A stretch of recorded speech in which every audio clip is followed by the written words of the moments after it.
Mount Vernon Middle School staff, this is Mr. Williams. Thank you so much for a great start to the school year.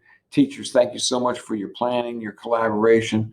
Thank you for all your hard work that has led up to this virtual instructional era that we're living in.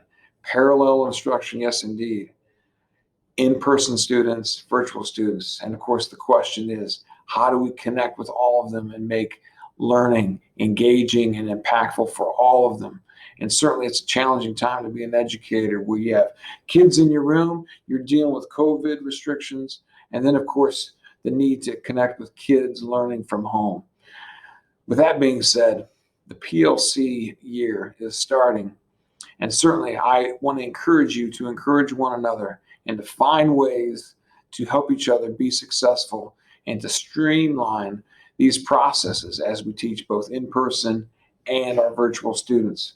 So once again, PLC planning time starts tomorrow, starting from 3:10 to 3:55 p.m. The Unified Arts teachers will be meeting in the PE health room. Math teachers will be meeting in Mrs. Hill's room. The ELA teachers will be meeting in the media center. The science teachers in Mrs. Griner's room. And finally, the social studies teachers will all be meeting in Mr. Craig's room. Now, a few PLC notes. Please complete a PLC cycle, one per quarter, and use that same instructional planning sheet as you did from last year.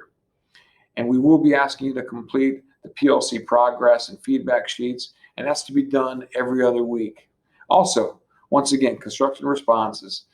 Every teacher is a part of our writing process, and once again, we all teach reading and we all teach writing. So with that being said, 2 constructed responses per quarter, and please upload those in our folder that we'll share. And once again, these are some very helpful PLC links that are also available on our A to Z handbook as well. So the PLC process, once again, just a refresher on this. Once again, we plan, we identify a critical, essential learning, create a SMART goal, and then start setting dates. Then we pre-assess the student's mastery. And of course, my suggestion is to use a cumulative pre-test as much as possible that can guide you at least through maybe the quarter, the semester, or better yet, the entire school year. And then we teach and we collaborate. We use benchmarks to guide our teaching. And then finally, that post-assessment. And after that post-assessment, we analyze the data. And then again, it's not the last step. Then we look at who is proficient and who is not. And once again, we reteach and enrich. That means we reteach our students who are not proficient, and we find ways to enrich the instruction for those who are proficient. And we are a by any means necessary school. We want to do whatever we can, even with the limitations that we have, to the best of our ability to reach every kid. Then we give a post assessment, which captures our data for how successful were we on students that did not get it the first time. You take that and you capture these instructional strategies, put that in that instructional planning sheet, and you work to enhance future instruction by capturing what worked and maybe saying, well, this didn't work, maybe we need to move on or find another idea. And then, of course, celebrate. Encourage one another, whether you met the goal or not.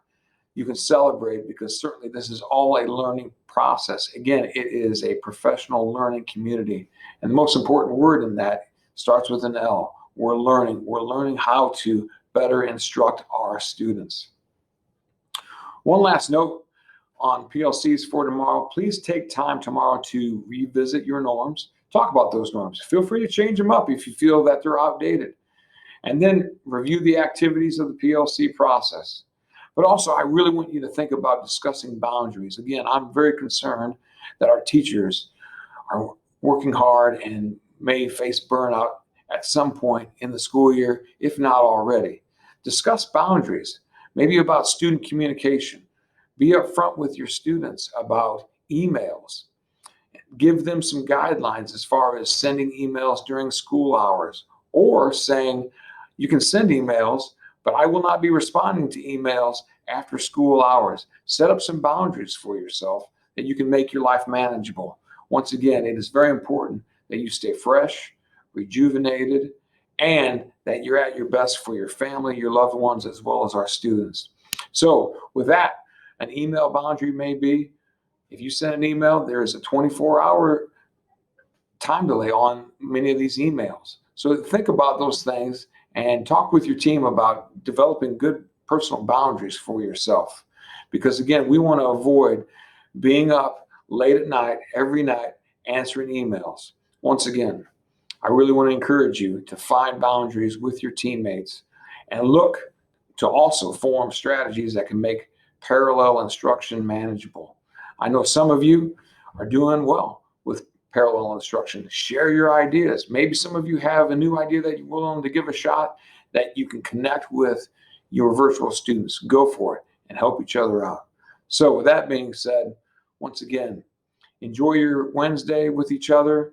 Review those norms, review those PLC processes, be there for each other, encourage one another, find some healthy boundaries, and once again, form strategies that can make your teaching experience even better.